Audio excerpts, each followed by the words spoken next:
கண்களின் பார்வை அம்புகள் போலே நெஞ்சினிலே பாய்வதும் ஏன்?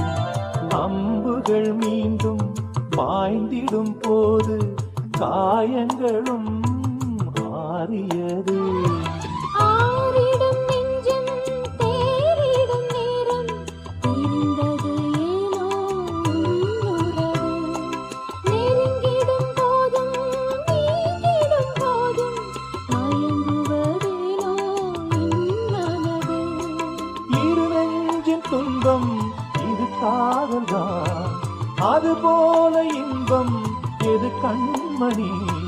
பூங்காற்று தாலாட்டும் அன்பே அன்பே.